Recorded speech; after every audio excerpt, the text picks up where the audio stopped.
performance on that. Now, in considering the initial submissions, Trudy and I took the view that more information will be helpful to us in making our determination on a number of topics.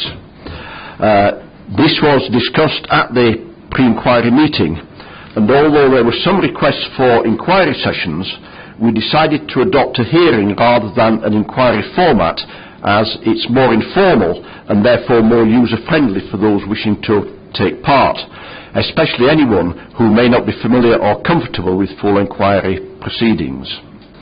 Also, we didn't consider it necessary for the topics under consideration to be subject to formal cross-examination proceedings. The agendas for the hearing have been circulated. If anybody doesn't have an agenda that would like one, Liz has some spare copies at the back of the room, so please make yourself known. Today we're considering the development plan and green belt, and this will be chaired by me. Hopefully today we'll be able to move on to the master plan sessions, which will be chaired by Ms Craggs. I'm hoping we'll be able to move on to that this afternoon. Tomorrow, Thursday, will be transport matters, again chaired by me, with the concluding session following that on potential conditions and legal agreements, which will be shared by Ms Craggs, and we are both hoping that we'll be able to complete those by the end of tomorrow, but we'll just see how we go. We have got the room, and I think everybody's diary is available for Friday if that should be necessary. The procedure we follow is set out in the Code of Practice for hearings, and the format is that of a structured discussion between parties about the issues as set out on the agenda.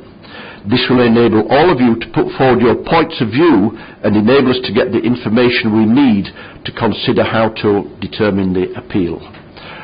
What I should stress is that last point, that we are looking for what we need to make our determination. We're not wanting a comprehensive examination of the whole project. We have a lot of paperwork in the submissions from all parties, and that will be studied carefully. We want to get a better understanding of the issues surrounding the development plan and whether the proposals are in accordance with it or not. And you'll have noted on the agenda that policy matters which relate to master planning and transport will be dealt with in their respective session rather than under the development plan itself. So before moving on further, I'd just like to check who is taking part in the hearing, and perhaps if we could start